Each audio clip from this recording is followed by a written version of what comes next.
ദീപ്തി വസ്ത്രത്തിന്റെ സിബൂരി പോയതാണോ? ഇതിന്റെ ഹായ്. അയ്യോ, ഞാൻ കുനിയുമ്പോ കൈവച്ചില്ലായിരുന്നു. കഴിഞ്ഞ ഒരു വീട്ടിൽ വെച്ചെടുത്ത, ഞാൻ എന്റെ വീട്ടിലിടുന്ന കോസ്റ്റ്യൂം ആയിരുന്നു അത്. അതെടുത്തിട്ട് ഒരു പെണ്ണുമ്പിള്ള എന്നല്ല പറയാ, ഒരു പെണ്ണ് വീഡിയോ ഇട്ടിരിക്കുന്നു. അറ്റ്ലീസ്റ്റ് ഒന്ന് കുനിയുമ്പോൾ കൈ വെക്കായിരുന്നില്ലെന്ന് ചോദിച്ചു. എന്തിനാണ് കൈ വെക്കണേ? ഈ വീഡിയോ കാണുന്ന ആണുങ്ങൾക്കറിയാം, പെണ്ണുങ്ങൾക്കറിയാം, എല്ലാവർക്കും അറിയാം ഇതെന്താണെന്നുള്ളത്. നമ്മൾ എങ്ങനെ നോക്കുക? നമ്മളെ പെങ്ങന്മാരാണെന്ന് നമ്മൾ എങ്ങനെ നോക്കുക? അത് വേറെ വീട്ടിലൊരു പെണ്ണാണെന്നുണ്ടെങ്കിൽ അത് അവിടെ സെക്സ്, അല്ലെങ്കിൽ അവിടെ വേറൊരു രീതിയിലാണല്ലോ. ഇപ്പൊ നമ്മുടെ അമ്മ പെട്ടെന്ന് കുനിഞ്ഞു, അമ്മയ്ക്ക് അത് കൈവയ്ക്കാൻ പറ്റിയില്ല. നിങ്ങൾ അങ്ങനെയാണ് ചിന്തിക്കുക? പൊക്കി പിടിച്ച പെണ്ണുമ്പിളേനെ ഞാൻ നേരിട്ട് വന്ന് ഞാൻ എന്തായാലും കാണുന്നുണ്ട്. എന്റെ പെർമിഷൻ ഇല്ലാതെ എന്റെ വീഡിയോസ് എടുത്ത്. ഹായ് ഗായ്സ്, സംസാരിക്കുന്നത് നമ്മുടെ വാര്യമ്പലിലെ മീനാക്ഷി അല്ലയോ? അതെ, സ്വന്തം ദീപ്തി കല്യാണി, പാവങ്ങളുടെ നയൻതാര എന്നറിയപ്പെടുന്ന, നയൻതാര ഫ്രം മീഷോ എന്നൊക്കെ അറിയപ്പെടുന്ന ദീപ്തിയാണ്. ചേച്ചി പറയുന്നത് ചേട്ടൻ പറയുന്നത് whatever it is, Deepti Kalyani പറയുന്നത് കുനിയുമ്പോൾ കൈ വെക്കുന്നത് എന്തിനാണ്? ഏത് ഇല്ലത്തു നിന്നാണോ വന്നത്? എന്തിനാണ്? ഇല്ലത്തെ ഉണ്ണിയാണെന്ന് തോന്നുന്നു. എന്തായാലും പറയുന്നത്, താൻ കുനിഞ്ഞപ്പോൾ കൈ വെച്ചില്ല എന്ന് പറഞ്ഞുകൊണ്ട് ഒരു പെണ്ണും പിള്ള രൂക്ഷ വിമർശനവുമായി രംഗത്ത് വന്നിട്ടുണ്ട്. അവരെ ഞാൻ കൈയോടെ പൊക്കും, അവർക്ക് ഞാൻ മറുപടി കൊടുക്കുമെന്നൊക്കെയാണ്. കൊടുക്കണം, കാരണം ആ മറുപടിക്കായിട്ട് ഞങ്ങൾ ലോകമെമ്പാടുമുള്ള എല്ലാ മലയാളി സമൂഹവും ഒന്നടങ്കം കാത്തിരിക്കുകയാണ്. കാരണം അത്രയധികം നല്ല കാര്യങ്ങൾ ഈ സമൂഹത്തിന് വേണ്ടി ചെയ്യുന്ന, അത്രയധികം സദ്വചനങ്ങൾ പ്രക്ഷോഭിക്കുന്ന, എന്താ പറയാ, വായിൽ നിന്നിങ്ങനെ മുത്തുമണികളായിട്ട് പൊഴിഞ്ഞു വീഴുന്ന ഒരു വ്യക്തിയാണല്ലോ ദീപ്തി കല്യാണി. അപ്പോൾ നിങ്ങളുടെ മറുപടിക്ക് വേണ്ടിയും നിങ്ങൾ ആ പെണ്ണുമ്പിള്ളയ്ക്ക് കൊടുക്കുന്ന മറുപടിക്ക് വേണ്ടിയിട്ടൊക്കെ സമൂഹം കാത്തിരിക്കുകയാണ്. വൈകിക്കല്ലേ, കാരണം ഇല്ലെങ്കിൽ സമൂഹത്തിന്റെ സ്പന്ദനം തന്നെ അങ്ങ് നിന്നുപോകും. എന്തായാലും കാര്യം മനസ്സിലാകാത്തവർക്ക് വേണ്ടി ഒന്ന് വ്യക്തമായി പറഞ്ഞുതരാം. അത്യാവശ്യം നല്ല രീതിയിൽ കഴുത്തിറങ്ങിയിട്ടുള്ള, ഇവരുടെ ശരീരത്തിന് അത്യാവശ്യം നല്ല രീതിയിൽ എക്സ്പോസിങ് ഒക്കെ കിട്ടുന്ന രീതിയിലൊരു വസ്ത്രം ഇടുന്നു. ആ വസ്ത്രം ഇട്ട് കുനിയുന്ന സമയത്ത് ഒന്ന് കൈ വെച്ചൂടായിരുന്നു എന്നൊരു ചെറിയ സജഷൻ ഒരു ചേച്ചി വന്നൊരു റിയാക്ഷൻ വീഡിയോയിലൂടെ ചോദിക്കുന്നു. അത് ഇവർക്കങ്ങ് ഇഷ്ടപ്പെട്ടില്ല. എന്തിനാണ് കൈവയ്ക്കുന്നേ? ഇല്ലത്തെ ഉണ്ണി ചോദിക്കുകയാണ്, എന്തിനാണ് കൈവയ്ക്കുന്നേ? നിങ്ങളുടെ അമ്മ കുനിഞ്ഞാൽ, നിങ്ങളുടെ സഹോദരി കുനിഞ്ഞാൽ നിങ്ങൾ ഇതേ അർത്ഥത്തിൽ കാണുമോ എന്നാണ് അവർ ചോദിക്കുന്നത്. പണ്ടത്തെ ആൾക്കാർ ഒരു പഴഞ്ചൊല്ല് പറയും ചേട്ടാ, അല്പന ഐശ്വര്യം കിട്ടിയാൽ അർദ്ധരാത്രിക്കും കൊട പിടിക്കുന്നു. അതാണ് ചേട്ടന്റെ അവസ്ഥ എന്ന് എനിക്ക് തോന്നുന്നു. അല്ലെങ്കിൽ ഈ കുറച്ചും കൂടി എളുപ്പത്തിൽ മനസ്സിലാക്കാൻ വേണ്ടി പറയാം, ഈ പണമുള്ളവരെ അല്ലെങ്കിൽ സാമ്പത്തികം നല്ല രീതിക്ക് ഉള്ള ആൾക്കാർ വളരെ സിമ്പിൾ ആയിട്ട് നടക്കും. അവരുടെ കയ്യിൽ ഐഫോൺ ഉണ്ടെന്നോ അല്ലെങ്കിൽ അവരുടെ കയ്യിൽ ലക്ഷറി ഐറ്റംസ് ഉണ്ടെന്നോ ഒന്നും ഇങ്ങനെ നാട്ടുകാരെ കാണിക്കാൻ വേണ്ടി കയ്യിലെടുത്ത് പിടിച്ചുകൊണ്ട് നടക്കുകയോ അങ്ങനെയൊന്നും ചെയ്യില്ല. പക്ഷേ EMI ഇട്ടൊരു ഐഫോൺ വാങ്ങിയ ഒരു സാധാരണക്കാരനെ നിങ്ങൾ ശ്രദ്ധിച്ചു നോക്കൂ. അയാൾ ഒരു പബ്ലിക്കിൽ ചെന്നാൽ അയാൾക്ക് ഫോൺ കോൾ വരുന്നില്ലെങ്കിൽ പോലും വെറുതെ അയാൾ എടുത്ത ഫോൺ ചെവി വെക്കും. അല്ലെങ്കിൽ പോക്കറ്റുള്ള ഡ്രസ്സോ അല്ലെങ്കിൽ ഫീമെയിൽ ലേഡീസ് ആണെങ്കിൽ അത് നമ്മുടെ ഹാൻഡ് ബാഗിൽ ഇടാനോ ഒന്നും കൂട്ടാക്കില്ല. എങ്ങനെയെങ്കിലുമൊക്കെ 4 പേരെ കാണിക്കണമെന്ന് തോന്നും. അതാണ് പണമുള്ളവനും ഈ അടുത്ത കാലത്ത് പണം ഉണ്ടായവനും അല്ലെങ്കിൽ പലിശയ്ക്ക് പണം എടുത്തോ EMI എടുത്തോ ഒക്കെ ലക്ഷറി സാധനങ്ങൾ വാങ്ങുന്നതിന്റെ ഒക്കെ ഒരു വ്യത്യാസം എന്ന് പറയുന്നത്. അത് തന്നെയാണ് നിങ്ങളുടെയും പ്രശ്നം. ഈ ഹോർമോണൽ ഇഞ്ചക്ഷൻ കൊണ്ടോ അല്ലെങ്കിൽ എന്താ പറയാ, ചികിത്സയിലൂടെയൊക്കെ ശരീരത്തിന് വന്ന മാറ്റങ്ങൾ എങ്ങനെയെങ്കിലും നാട്ടുകാരെ കാണിക്കണം. പക്ഷെ ഒരു സ്ത്രീ എന്ന് പറയുമ്പോൾ അവർക്കിത് ജന്മനാ കിട്ടുന്നതാണ്. അവരുടെ ഓരോ വളർച്ചയിലും ഉള്ള ഓരോ സ്റ്റേജിലും അവർക്ക് വരുന്ന, അവരുടെ ശരീരത്തിന് വരുന്ന സ്വാഭാവിക മാറ്റങ്ങളാണ്. ഇത് നാട്ടുകാരെ കാണിക്കാൻ അവർക്ക് ഒരിക്കലും ഒരു ത്വര ഉണ്ടാവില്ല. പക്ഷെ നിങ്ങളെ പോലെയുള്ള ആൾക്കാർക്ക് എങ്ങനെയെങ്കിലും ഇത് 4 പേരെ കാണിക്കണം. കാരണം പൈസ മുടക്കി ഉണ്ടാക്കിയിരുന്ന സംഭവങ്ങളാണല്ലോ. അപ്പോൾ ഇത് ഇങ്ങനെ എങ്ങനെയെങ്കിലുമൊക്കെ എക്സ്പോസ് ചെയ്യുന്ന രീതിയിലുള്ള വസ്ത്രധാരണം ധരിക്കണം. 4 പേര് അങ്ങോട്ട് നോക്കാൻ വേണ്ടിയിട്ട് നിങ്ങൾ എന്ത് തത്രപ്പാടും വിടും.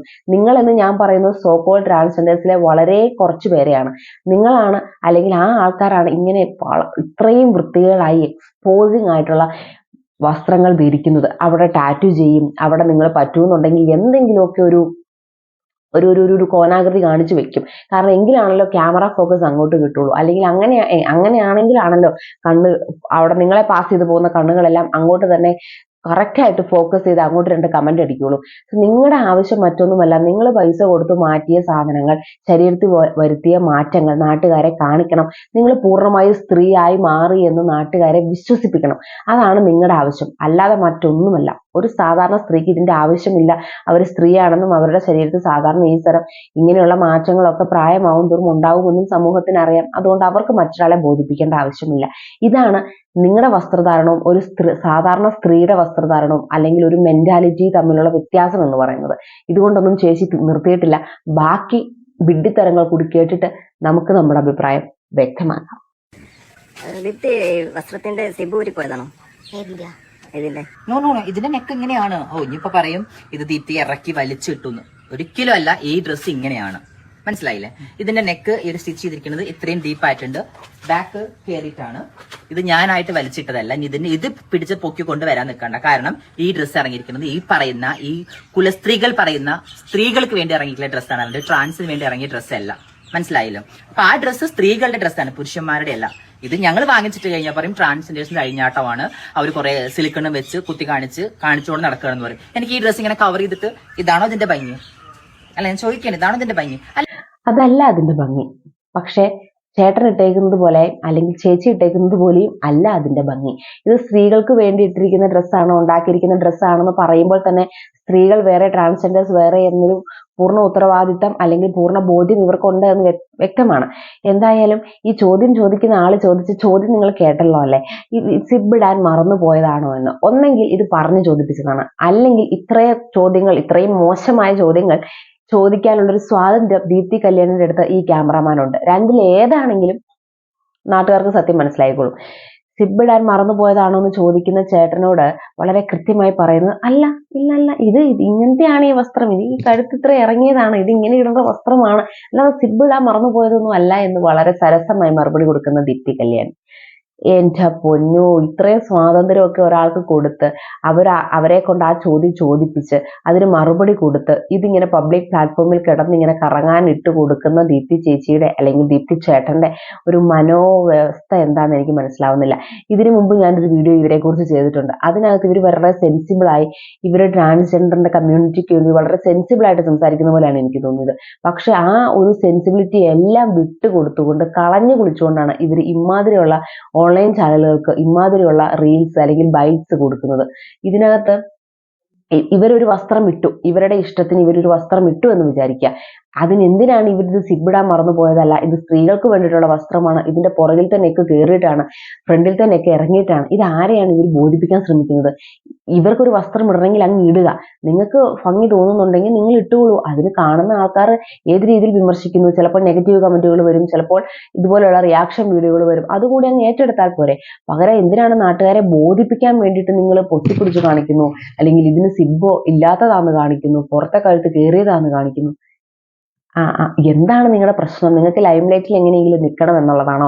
നെഗറ്റീവും തെറിവിളിയാണെങ്കിൽ പോലും നാട്ടുകാർ എങ്ങനെയെങ്കിലും തിരിച്ചറിയണം, തന്റെ സോഷ്യൽ മീഡിയ അക്കൗണ്ടുകളെല്ലാം എങ്ങനെയെങ്കിലും റീച്ച് ആക്കണം എന്നുള്ളൊരു ഉദ്ദേശമാണെന്നുണ്ടെങ്കിൽ അതങ്ങ് സമ്മതിക്കൂ. സമ്മതിച്ചതിന് ശേഷം ഇമാതിരിയുള്ള കാര്യങ്ങളൊക്കെ ചെയ്തു കൂട്ടും. അല്ലാതെ എന്നെ ഒന്ന് വിമർശിക്കരുത്, എന്റെ ഫോട്ടോ ആരും ഉപയോഗിക്കരുത്, എന്റെ അനുവാദമില്ലാതെ എന്റെ വീഡിയോകൾ ആരും ചെയ്യരുത്, റിയാക്ട് ചെയ്യരുത് എന്നൊക്കെ പറയുന്നത് ഇങ്ങനെയുള്ള റിയാക്ഷൻ വീഡിയോകളും ട്രോളുകളും വരാൻ വേണ്ടി തന്നെയാണ് നിങ്ങൾ ഇമാതിരിയുള്ള ബൈറ്റുകൾ ഓൺലൈൻ ചാനലുകൾക്ക് കൊടുക്കുന്നതും നിങ്ങൾ അങ്ങോട്ട് ചോദിച്ച പല ചോദ്യങ്ങളും അവരെ കൊണ്ട് ചോദിപ്പിക്കുന്നതും. ഇത് അരിയാഹാരം കഴിക്കുന്ന, കഞ്ഞി കുടിക്കുന്ന എല്ലാ മലയാളികൾക്കും മനസ്സിലാകും.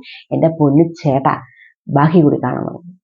ചില ആണുങ്ങൾക്ക് അല്ലെങ്കിൽ പെണ്ണുങ്ങൾക്കായാലും എന്നെ കണ്ടു കഴിഞ്ഞാൽ എന്നോട് സംസാരിക്കാൻ വരാൻ പേടിയാണ്.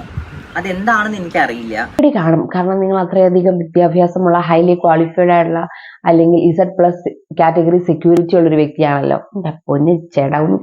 പിന്നെ നിങ്ങളെ പേടിക്കുന്നത് നിങ്ങളുടെയൊക്കെ വായിൽ നിന്ന് എന്ത് വരുമെന്ന്, മേ ബി നിങ്ങളുടെ ഉത്തരങ്ങൾ എങ്ങനെയായിരിക്കും, അല്ലെങ്കിൽ നിങ്ങൾ ഏത് രീതിയിൽ സമൂഹത്തോട് പെരുമാറും എന്നൊക്കെ ഓർത്തിട്ടായിരിക്കും. അല്ലാതെ വേറെ രീതിയിലൊക്കെ പേടിക്കാൻ നിങ്ങൾ ആരാ എന്ന് വെച്ചാൽ എന്റെ പൊന്നോ, നിയമം കൈയാളുന്ന ആൾക്കാരോ അല്ലെങ്കിൽ അധികാരത്തിലിരിക്കുന്ന ആൾക്കാരോ ഒന്നുമല്ല. ചുമ്മാ ഇരുന്ന ഒരു ക്യാമറ കിട്ടിയാൽ വെറുതെ പിടുവായിത്തരം വിളിച്ചു പറയുക.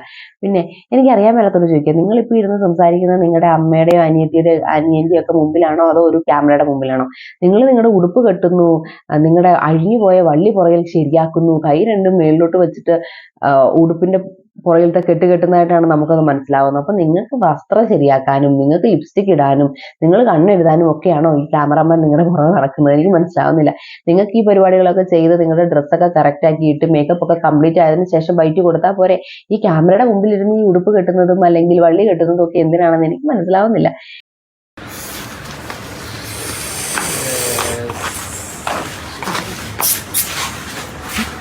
Hi hi hi. ഇവർക്ക് നയൻതാരയുടെ ഷേപ്പ് ഉണ്ടെന്ന് പറഞ്ഞ് ഇവര് ജീവിതത്തിൽ ഒറിജിനൽ ആയിട്ട് നയൻതാരയായിട്ട് അങ്ങ് ജീവിക്കുമെന്ന് തോന്നുന്നു. 50 രൂപയുടെ ഡ്രസ്സും 10 രൂപയുടെ ഒരു മാലയും 30 രൂപയുടെ ഒരു കൂളിംഗ് ഗ്ലാസും കയറ്റി വെച്ചതിന് ശേഷം ഹായ് ഹായ് ഹായ് ഹായ്. എന്ത് ഹായ്? അവിടെ ഒരു പട്ടിക്കുറുക്കരും ഇല്ല. നിങ്ങൾ ആർക്കാണ് ഹായ് കൊടുക്കുന്നത്? എനിക്ക് മനസ്സിലായി. എനിക്ക് മനസ്സിലാകാത്തോണ്ട് ചോദിക്കുക, നിങ്ങൾ ആർക്കാണ് ഹായ് കൊടുക്കുന്നത്? ഒരു കൂടാരത്തിൽ നിന്ന് ഇറങ്ങി വന്നതിന് ശേഷം hi hi hi hi. Nayanthara ക്യാരവാനിൽ നിന്ന് ഇറങ്ങി വരുന്നു. മീഷോയിൽ നിന്നുള്ള നയൻതാര 250 രൂപയുടെ ടെന്റിൽ നിന്ന് ഇറങ്ങി വരുന്നു. കളിയാക്കണമെന്ന് എനിക്ക് ആഗ്രഹമില്ല, പക്ഷെ പറഞ്ഞു പോവുകയാണ്. കാരണം അവനവൻ ഏത് രീതിയിൽ നിൽക്കുന്നു, അവനവൻ ഏത് ലെവലിൽ നിൽക്കുന്നു എന്ന് അവനവനൊരു തോന്നൽ വേണം. ആ ലെവൽ അനുസരിച്ച് വേണം നമ്മൾ പെരുമാറുന്നത്. ഇല്ലെങ്കിൽ ആൾക്കാരെടുത്തിട്ട് ട്രോളും, കളിയാക്കും, റിയാക്ട് ചെയ്യും. ഇതൊക്കെ സഹിക്കേണ്ടതായിട്ട് വരും. എന്തായാലും മൊത്തത്തിൽ ഒരു 500 രൂപയുടെ ഔട്ട്ഫിറ്റ് വർത്താന്ന് എനിക്ക് തോന്നുന്നത്. അവര് തന്നെ അതിനകത്ത് പറയുന്നുണ്ട് 50 രൂപയുടെ ഉടുപ്പാന്നൊക്കെ. സോ ആ 500 രൂപ വെച്ചിട്ട് നയൻതാരയുടെ ആറ്റിറ്റ്യൂഡ് പിടിക്കാൻ കാണിക്കുന്ന മനസ്സ്, ഓഹ്, ഇതിന്റെ 4-1 കോൺഫിഡൻസ് ഉണ്ടെങ്കിൽ എത്രയോ ആത്മഹത്യകളും അല്ലെങ്കിൽ എത്രയോ ഡിപ്രഷൻ സ്റ്റേജുകളും ഒക്കെ എത്രയോ ആൾക്കാരുടെ കയ്യിൽ നിന്ന് മറിഞ്ഞു പോയേരെ. കാരണം ഇതിന്റെ 4-1 കോൺഫിഡൻസ് മതി പലരുടെയും ഡിപ്രഷനും പലരുടെയും സൂയിസൈഡൽ ടെൻഡൻസി ഒക്കെ മാറാനല്ലേ. പക്ഷെ ദൈവം എല്ലാവർക്കും ഇത് കൊടുക്കത്തില്ലെന്നേ. ചിലർക്ക് ഇത് കൊടുക്കത്തുള്ളൂ. കാരണം ഇവർക്കൊക്കെ ഇത് ആവശ്യമുണ്ടെങ്കിലാണല്ലോ നമ്മളെയൊക്കെ അങ്ങ് ചിരിപ്പിക്കാൻ പറ്റുള്ളൂ. എന്റെ പൊന്നു ചേട്ടാ, എങ്ങനെ സാധിക്കുന്നു ഇതിനെന്നൊക്കെയാണ് ഞാൻ ആലോചിക്കുന്നത്. കുറച്ചും കൂടെ ചിരിക്കാം അല്ലേ? നോക്കാം. സുന്ദരിയാണോ? ഞാൻ മമ്മിക്ക് തന്ന ഈ സാരി ഉടുത്ത് വന്നാൽ ഞാൻ കുറച്ചും കൂടി ഹാപ്പി ആവും എന്ന് പറഞ്ഞുകൊണ്ട് എനിക്ക് എന്റെ ലൈഫിൽ ഏറ്റവും ഫേവറേറ്റ് സാരിയാണ്. അപ്പോൾ അതുകൊണ്ട് നദാശയ്ക്ക് വേണ്ടി ഞാൻ ഇത് ഉടുത്തു മാത്രം. സുന്ദരിയാണോ? ശരിക്കും ഞാൻ ചോദിക്കേണ്ടി വന്നൂല്ലേ സുന്ദരിയാണോ എന്ന്? Thank you. ഒത്തിരി ചിരിക്കല്ലേ, മനുഷ്യൻ പേടിച്ച് വിറച്ച് പനി പിടിച്ചു. എന്റെ പൊന്നി ചേട്ടാ, പിന്നെ നിങ്ങൾ കൊണ്ടുവന്ന് ഹോസ്പിറ്റലിൽ പോകാനുള്ള പൈസ കൂടെ തരേണ്ടി വരും കേട്ടോ. എന്തായാലും ഞാൻ സുന്ദരിയാണോ? പിന്നെ ചേട്ടൻ സുന്ദരനല്ലേ? ചേച്ചി സുന്ദരിയല്ലേ? മുല്ലപ്പൂ ഒക്കെ വെച്ച് സാരിയൊക്കെ കൊടുത്ത് മാലയൊക്കെ ഇട്ടാൽ പിന്നെ പൂർണ്ണ സ്ത്രീ ആയില്ലേ? സുന്ദരി ആകാതെ ഇരിക്കുവോ? പിന്നെ ചോദിക്കേണ്ടി വന്നില്ലേന്ന് ഓർത്ത് എന്തിനാ വിഷമിക്കുന്നത്? കാരണം ചോദിക്കാതെ ആരും പറയത്തില്ല. കാരണം കണ്ട മാത്രമേ തന്നെ ഒന്ന് സ്തംഭിച്ചിരുന്നു പോകും കാണുന്ന ആൾക്കാർ. അപ്പൊ പിന്നെ നിങ്ങൾ സുന്ദരിയാണോ സുന്ദരനാണോ എന്നൊക്കെ പറയാൻ കുറച്ച് സമയം എടുക്കേണ്ടി വരും. അത് ആരുടെയും തെറ്റല്ല. അതിനിടയ്ക്ക് പോയി ഞാൻ സുന്ദരിയല്ലേ സുന്ദരിയല്ലേ എന്ന് അങ്ങോട്ട് ചോദിക്കാൻ കാണിച്ച മനസ്സും സുന്ദരിയാണെന്ന് തിരിച്ചു പറയാൻ കാണിച്ച ക്യാമറമാന്റെ മനസ്സും നിങ്ങൾ കാണാതെ പോകരുത്. ഇത് സുന്ദരിയല്ല എന്ന് ആരാ പറഞ്ഞു മുത്തേ? നോക്കാം. ദീപ്തി മാത്രമല്ല കേട്ടോ, ചേച്ചി, ജാസി, അങ്ങനെ ഇപ്പൊ കുറച്ച് ട്രെൻഡിങ്ങിൽ നിൽക്കുന്ന കുറച്ച് പേരെ വെച്ചിട്ട് അരി മേടിക്കുന്ന കുറച്ച് കുല സ്ത്രീകളുണ്ട് ഞങ്ങളുടെ വീഡിയോസുകളിൽ. അയ്യോ, ആരെയൊക്കെ കൂട്ടിച്ചേർത്തേക്കുന്നത്? ജാസി, ദീപ്തി കല്യാണി, രേണു സുധി, ഇങ്ങനെയുള്ള കുറച്ച് ആൾക്കാരെ, കുറച്ച് ഫേമസ് ആയിട്ടുള്ള ആൾക്കാരെ വെച്ച് അരി മേടിക്കുന്ന കുറച്ച് കുലസ്ത്രീകളുണ്ട് പോലും. നിങ്ങൾ പിന്നെ എങ്ങനെയാ അരി മേടിക്കുന്നേ? നിങ്ങൾ എങ്ങനെയാണ് അരി മേടിക്കുന്നതെന്ന് അറിഞ്ഞാൽ കൊള്ളാം. ഞാൻ മനസ്സിലാക്കിയിടത്തോളം ഈ പറഞ്ഞ 3 പേർക്കും, രേണു സുധിനെ വിട്ടേരെ, അവരുടെ കഥ വേറെയാണ്, അല്ലെങ്കിൽ അവർ ജീവിക്കുന്ന രീതിയും വേറെയാണ്. ഇത് വേറൊരു കടൽ പോലെ കിടക്കുന്ന വിഷയമാണ്. നമുക്ക് പിന്നൊരു അവസരത്തിൽ സംസാരിക്കാം. ഇപ്പോൾ ദീപ്തി കല്യാണിനെയും ജാസിനെയും എടുക്കാം. നിങ്ങൾ എങ്ങനെയാണ് അരി മേടിക്കുന്നത്? അറിഞ്ഞാൽ കൊള്ളാം. ജോലിക്ക് പോകുന്നുണ്ടോ? ഏതെങ്കിലും കടയിൽ പണിക്ക് പോകുന്നുണ്ടോ? ഏതെങ്കിലും കമ്പനിയിൽ ജോലിക്ക് പോകുന്നുണ്ടോ? എന്തെങ്കിലും രീതിയിലുള്ളൊരു വരുമാനം ഉണ്ടോ? ഇല്ലല്ലോ. ഇമാതിരിയുള്ള പേക്കൂത്തുകളും വിഡ്ഢിത്തരങ്ങളും സോഷ്യൽ മീഡിയ വന്നിരുന്ന് വിളമ്പിയും സോഷ്യൽ മീഡിയ വന്നിരുന്ന് അല്പവസ്ത്രധാരിയായിട്ട് ഡാൻസ് കളിച്ചൊക്കെ തന്നെയല്ലേ നിങ്ങൾക്കും പൈസ കിട്ടുന്നത്. നിങ്ങൾ അങ്ങനെയല്ലേ ഈ അരി മേടിക്കുന്നത്? അപ്പോൾ നിങ്ങളെ വിമർശിച്ചുകൊണ്ട് അരി മേടിക്കുന്നവരെ വിമർശിക്കാൻ നിങ്ങൾക്ക് എന്താണ് യോഗ്യത? ഇമാതിരിയുള്ള പോക്കൃതരങ്ങളും പേക്കൂത്തുകളും ഒക്കെ കാണിച്ചു കൂട്ടുകയും ചെയ്യും. കമന്റ് ബോക്സ് എല്ലാം ഓപ്പൺ ആക്കി വെക്കുകയും ചെയ്യും. എന്നിട്ട് പിന്നെ ഇരുന്ന് പറഞ്ഞോണം ആൾക്കാർ ഞങ്ങളെ ട്രോളുന്നു, ആൾക്കാർ ഞങ്ങളെ വിമർശിക്കുന്നു, ആൾക്കാർ ഞങ്ങൾക്കെതിരെ റിയാക്ഷൻ വീഡിയോ ചെയ്യുന്നു. ഒരു കാര്യം ചെയ്യും, നിങ്ങളുടെ അക്കൗണ്ട് എല്ലാം അങ്ങ് പ്രൈവറ്റ് ആക്കി വെക്കും. പ്രൈവറ്റ് ആക്കി നിങ്ങൾക്ക് ഇഷ്ടപ്പെട്ട ആൾക്കാരെ മാത്രം ഫോളോ ചെയ്യാനായിട്ട് അനുവദിക്കും. അപ്പോൾ പിന്നെ നിങ്ങളുടെ വീഡിയോസ് ഒന്നും പുറത്തു വരത്തില്ലല്ലോ. നിങ്ങളുടെ വീഡിയോസ് ഒന്നും എടുത്തു വെച്ച് ഇതുപോലെ ആരും റിയാക്ട് ചെയ്യില്ലല്ലോ. അപ്പൊ നിങ്ങൾ അതൊന്നും ചെയ്യില്ല. നിങ്ങൾക്ക് ലൈം ലൈറ്റ് നിൽക്കുകയും വേണം, നാട്ടുകാർ മുഴുവൻ നിങ്ങളുടെ വീഡിയോ കാണുകയും ചെയ്യണം, നിങ്ങളെ ട്രോളുകയും ചെയ്യണം, എല്ലാം ചെയ്യണം. ഇത് തന്നെയാണ് നിങ്ങളുടെ അൾട്ടിമേറ്റ് ലക്ഷ്യം. അല്ല, ഇതൊക്കെ വെച്ച് അരി മേടിക്കുന്നത് നിങ്ങളെ അരി മേടിക്കാൻ സഹായിക്കുന്ന കുലസ്ത്രീകളെ കുറ്റം പറയുന്നത് മോശമല്ലേ ചേട്ടാ? നോക്കട്ടെ. ഫോട്ടോസ് വെച്ചിട്ട് ഞങ്ങളെ പഠിപ്പിക്കുകയാണ്. അങ്ങനെ ചെയ്തൂടെ, ഇങ്ങനെ ചെയ്തൂടെ, ഇത് ചെയ്തൂടെ, അവരെ കണ്ടുപിടിക്കുക, ഇവരെ കണ്ടുപിടിക്കുന്നൊക്കെ. ഈ കണ്ടുപഠിക്കുന്നവരൊക്കെ ആദ്യം എങ്ങനെയാണെന്നുള്ളത് എനിക്ക് വ്യക്തമായിട്ട് അറിയാം. ഇപ്പൊ ഓരോരുത്തരുടെ പേര് മെൻഷൻ ചെയ്ത് ഞാൻ ഇവിടെ പേര് മെൻഷൻ ചെയ്യാൻ ആഗ്രഹിക്കുന്നില്ല. സംസാരിക്കുന്ന പോലും നേരെ നോക്കിയല്ല, ഐ കോണ്ടാക്ട് താഴത്തോട്ടാണ്. അപ്പൊ വലിയ കോൺഫിഡൻസ് ഒന്നും ഇല്ല പറയുന്ന കാര്യത്തിൽ. എങ്ങനെയെങ്കിലുമൊക്കെ അങ്ങ് പറയണമെന്നേ ഉള്ളൂ. അബായൊക്കെ ഇട്ട വേറൊരു എന്താ പറയാ പർദ്ദയൊക്കെ ഇട്ട് വേറൊരു റീലിന്റെ ഷൂട്ടാന്ന് തോന്നുന്നു. അല്ലാതെ സാധ്യതയില്ല ഇതൊന്നുകൂടെ. എന്തായാലും പറയുന്നത്, അവരെ പഠിപ്പിക്കാൻ കുലസ്ത്രീകൾ ചെല്ലുകയാണ്. അങ്ങനെ ചെയ്യണം, ഇങ്ങനെ ചെയ്യണം, അങ്ങനെ ഡ്രസ്സ് ചെയ്യണം, ഇങ്ങനെ ഡ്രസ്സ് ചെയ്യണം എന്നൊക്കെ. അങ്ങനെ ഒന്നും പഠിപ്പിക്കാൻ ഞാൻ ആരുമല്ല. നിങ്ങൾക്ക് ഇഷ്ടമുള്ള ഡ്രസ്സ് എന്തും നിങ്ങൾക്ക് ധരിക്കാം. നിങ്ങൾക്ക് കംഫർട്ട് ആയിട്ടുള്ള എന്ത് ഡ്രസ്സും നിങ്ങൾക്ക് ധരിക്കാം. അതിനുള്ള ഒരു അവകാശവും ഒക്കെ നമ്മുടെ ഭരണഘടന തരുന്നുണ്ട്. പക്ഷേ ഒരുമാതിരി രീതിയിൽ ഡ്രസ്സൊക്കെ ചെയ്ത് വന്ന് ആ വീഡിയോ ഒക്കെ പോസ്റ്റ് ചെയ്ത് കഴിയുമ്പോൾ ആരെങ്കിലും എന്തെങ്കിലും എടുത്തു വെച്ച് ട്രോളിയാൽ അല്ലെങ്കിൽ വിമർശിച്ചാൽ അതും കൂടെ അങ്ങ് ഉൾക്കൊണ്ടോണം. പിന്നെ അവർക്കില്ലാത്ത കുറ്റമില്ല എന്നും പറഞ്ഞ് അല്ലെങ്കിൽ അവരെ കുലസ്ത്രീകൾ എന്നൊന്നും വിളിച്ച് കുറ്റം പറയാൻ നിൽക്കരുത്. കാരണം അമ്മാതിരിയുള്ള പേക്കൂത്തുകൾ ചെയ്തു വെച്ചാൽ എല്ലാ സ്ത്രീകളും കുലസ്ത്രീകളായി മാറും. നിങ്ങൾ പറയുമ്പോൾ ഞങ്ങൾ സ്ത്രീകൾ സ്ത്രീകൾ സ്ത്രീകൾ എന്ന് ടാഗ് ചെയ്ത് പറയുമ്പോൾ നിങ്ങൾ പറയുന്നത് സ്ത്രീകൾക്ക് ഉൾക്കൊള്ളാൻ പറ്റുന്നില്ലെങ്കിൽ അവർ പ്രതികരിക്കും. അവരെ കുലസ്ത്രീകൾ എന്ന് വിളിച്ചിട്ട് കാര്യമില്ല. പകരം നിങ്ങൾ എന്തൊക്കെയോ ആണ്, നിങ്ങളുടെ ശരീരത്തിൽ എന്തൊക്കെയോ വലിയ മാറ്റങ്ങൾ വന്നിട്ടുണ്ടെന്ന് കാണിക്കാൻ വേണ്ടി ശ്രമിക്കുമ്പോഴാണ് കുലസ്ത്രീകൾ ഇറങ്ങി വന്ന് പ്രതികരിക്കുന്നത്. ആ പ്രതികരണം സഹിച്ചേ പറ്റൂ. അല്ലെങ്കിൽ നിങ്ങൾക്ക് സമൂഹത്തോടുള്ളൊരു പ്രതിബദ്ധത നിങ്ങൾ കാണിക്കണം. എന്തും കാണിക്കും, എന്തും ചെയ്യും, എന്തും പറയും, എന്തും ധരിക്കും എന്നുള്ള അഹങ്കാരവും ധാർഷ്ട്യവുമാണ് താനും ആരും ചോദ്യം ചെയ്യാൻ പാടില്ല. അതെന്ത് ന്യായമാവുമെന്ന് നടക്കാൻ പോകുന്നില്ല. ഞാൻ പേര് മെൻഷൻ ചെയ്യാൻ ആഗ്രഹിക്കുന്നില്ല. പക്ഷെ പേര് മെൻഷൻ ചെയ്യാൻ പറയുന്ന ഒത്തിരി പേരുണ്ട്. ആ ആൾക്കാർ ഒക്കെ ഏത് രീതിയിലാണ് എങ്ങനത്തവരാണെന്ന് എനിക്ക് വ്യക്തമായിട്ട് അറിയാമെന്നാണ്. ഇത് ചുമ്മാ ശൂന്യാകാശത്തിന് 2 വെടി വെച്ചിട്ടങ്ങ് പോവാണോ? ആരും ഇല്ല, പേരും ഇല്ല, ഒന്നുമില്ല. ഞാൻ മനസ്സിലാക്കിയിടത്തോളം ഇവരുടെ കമ്മ്യൂണിറ്റി വളരെ കുറച്ച് ഫേമസ് ആയിട്ടുള്ള ആൾക്കാരും നല്ല രീതിയിൽ തന്നെ ജീവിക്കുന്ന ആൾക്കാരുണ്ട്. ഫോർ എക്സാമ്പിൾ പറയണ സീമ വിനീത്, എനിക്ക് അവരെ വളരെ ഇഷ്ടമാണ്. അവരെ ഒരു സ്ത്രീ അല്ലെങ്കിൽ അവരെ ഒരു വുമൺ എന്ന് വിളിക്കുന്നതിൽ വളരെ അഭിമാനിക്കുന്ന ഒരു വ്യക്തിയാണ് ഞാൻ. അവരുടേതായ ഒരു തൊഴിൽ ചെയ്യുന്നു. അവരെ കൊണ്ട് അവരെ ക്ഷണിക്കുന്ന വേദികളിലെല്ലാം വളരെ മാന്യമായി പോയി പങ്കെടുക്കുന്നു. അവരുടെ രാഷ്ട്രീയം അല്ലെങ്കിൽ അവരുടെ രാഷ്ട്രീയ ബോധം ഏതും ആയിക്കോട്ടെ, അത് നമ്മുടെ എല്ലാം വ്യക്തിപരമായ ജീവിതത്തിൽ നമുക്ക് അത് വിലയിരുത്താം. പക്ഷെ അവരുടെ ഒരു പബ്ലിക് ലൈഫ് എന്ന് പറയുന്നത് വളരെ ഡീസന്റ് ആയിട്ടുള്ള വളരെ മാന്യമായ രീതിയിൽ തന്നെയുള്ളതാണ്.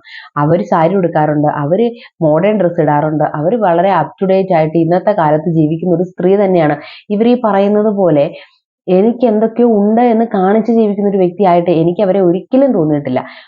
അവർ സ്ത്രീയായി മാറി എന്ന് കംപ്ലീറ്റ്ലി പറയാനും അല്ലെങ്കിൽ കംപ്ലീറ്റ്ലി അവരെ സ്ത്രീയായിട്ട് കണക്കാക്കാനും പറ്റുന്നത് അവരുടെ ജീവിതം കൊണ്ടും അവരുടെ ജീവിത രീതി കൊണ്ടും അവർ മറ്റുള്ളവർക്ക് കൊടുക്കുന്ന ഒരു സന്ദേശം കൊണ്ടുമാണ്. സീമ വിനീതിന്റെ കൂടെ ബാക്കി കുറെ ഹെൽപ്പിംഗ് ആർട്ടിസ്റ്റുകളും ഉണ്ട്. അവരെല്ലാം ട്രാൻസ്ജെൻഡേഴ്സ് തന്നെയാണ്. അവരുടെ വസ്ത്രധാരണമായാലും അവരുടെ പെരുമാറ്റമായാലും എല്ലാം സമൂഹത്തിന് യാതൊരു രീതിയിലുള്ള ദോഷമോ അല്ലെങ്കിൽ മോശം മെസ്സേജ് കൊടുക്കുന്ന ഒന്നുമല്ല. അപ്പോൾ അവരെ പോലുള്ള ആൾക്കാർ നിങ്ങളുടെ കമ്മ്യൂണിറ്റിയിലുണ്ട്. ഇടയ്ക്കെങ്കിലും ഒന്ന് തിരിഞ്ഞു നോക്കി സീമ വിനീതിനെ പോലുള്ള നല്ല മനുഷ്യർ എങ്ങനെ ജീവിക്കുന്നു എന്നുകൂടി ദീപ്തി കല്യാണിനെ പോലെയുള്ള ആൾക്കാർ മനസ്സിലാക്കിയാൽ നിങ്ങൾ ചെയ്ത ട്രീറ്റ്മെന്റ് ഒക്കെ വെറുതെ ആയി പോവില്ല എന്നാണ് എനിക്ക് പറയാനുള്ളത്. മറ്റെന്തെങ്കിലും ഉദ്ദേശം കൊണ്ടൊക്കെയാണ് ഇമാതിരി ട്രാൻസ്ജെൻഡർ ആയി മാറിയിരിക്കുന്നത് അല്ലെങ്കിൽ ഒരു 3rd ജെൻഡർ കാറ്റഗറി ആയിട്ട് പോയിരിക്കുന്നത് എന്നുണ്ടെങ്കിൽ എനിക്കൊന്നും ചെയ്യാൻ പറ്റില്ല. പക്ഷെ ഒരു ബയോളജിക്കൽ പ്രോബ്ലം കൊണ്ട് അല്ലെങ്കിൽ ബയോളജിക്കലി പുരുഷനായി പോയി പക്ഷെ സ്ത്രീയുടെ മനസ്സാണ് എന്ന് അത്ര ബോധ്യമുള്ള ആൾക്കാരൊക്കെ തന്നെയാണ് ഈ സീമ വിനീതിനെ പോലുള്ള ആൾക്കാർ. അവരെത്ര മനോഹരമായിട്ടാണ് ജീവിക്കുന്നത്. സോ ട്രാൻസ്ജെൻഡർ കാറ്റഗറീനെ മൊത്തമായി കുറ്റം പറയാൻ ഞാൻ ആരുമല്ല. ഞാൻ അവരെ സപ്പോർട്ട് ചെയ്യുന്ന ആൾ തന്നെയാണ്. ഒരു 3rd ജെൻഡർ കാറ്റഗറി ആയിട്ട് അവരെ അല്ലെങ്കിൽ ഒരു 3rd ജെൻഡർ ആയിട്ട് അവരെ അംഗീകരിക്കണം എന്ന് പറയുന്ന ആൾ തന്നെയാണ് ഞാൻ. പക്ഷെ നിങ്ങളുടെ ഈ പ്രവൃത്തികളും നിങ്ങൾ ഇങ്ങനെ സമൂഹത്തിന് കൊടുക്കുന്ന മോശമായ മെസ്സേജുകളും ഞങ്ങൾ സ്ത്രീകളാണ് സ്ത്രീകളാണ് സ്ത്രീകളാണെന്ന് ഇങ്ങനെ മറ്റുള്ളവരെ വിശ്വസിപ്പിക്കാൻ വേണ്ടി നിങ്ങൾ കഷ്ടപ്പെടുന്നത് കാണുമ്പോഴും പുച്ഛം തോന്നി പോവുകയാണ്.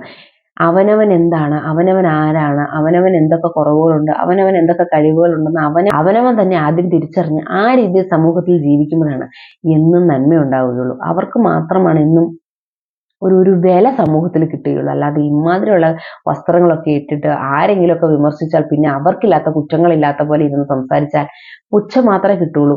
എൻ്റെ ചേട്ടൻ കുനിയുമ്പോൾ കൈ പിടിക്കണമെന്നോ അല്ലെങ്കിൽ ചേട്ടൻ ഇറക്കമുള്ള ഡ്രസ്സ് ഇടരുതെന്നൊന്നും എനിക്കൊരു അഭിപ്രായമില്ല. ഇതൊക്കെ കാണാൻ ആൾക്കാരുണ്ടെങ്കിൽ ചേട്ടൻ ഇതൊക്കെ അങ്ങ് ചെയ്യ്, ആൾക്കാരൊക്കെ കാണട്ടെ. കാരണം ഇത് കാണാനും ആൾക്കാരുണ്ടായതുകൊണ്ടാണല്ലോ നിങ്ങൾ ഇങ്ങനത്തെ വസ്ത്രങ്ങളൊക്കെ ഇടുന്നത്. അപ്പോൾ ഇതുപോലുള്ള വിമർശനങ്ങളും റിയാക്ഷൻ വീഡിയോകളും വരും. അതും കൂടി ഏറ്റെടുക്കണം. ഞാൻ സംസാരിച്ചതും ഞാൻ പങ്കുവച്ചതും എൻ്റെ മാത്രം അഭിപ്രായങ്ങളും എൻ്റെ മാത്രം കാഴ്ചപ്പാടുകളുമാണ്. എൻ്റെ ശരീരത്തിൽ വന്ന മാറ്റങ്ങൾ കാണിക്കാൻ കഷ്ടപ്പെടുന്ന ദീപ്തി കല്യാണിനെ പോലെയുള്ള സോ കോൾ ട്രാൻസ്ജെൻഡേഴ്സിനെ കുറിച്ചുള്ള നിങ്ങളുടെ അഭിപ്രായങ്ങളും നിങ്ങളുടെ കാഴ്ചപ്പാടുകളും പങ്കുവെക്കാം നമ്മുടെ കമന്റ് സെക്ഷൻ. ബൈ.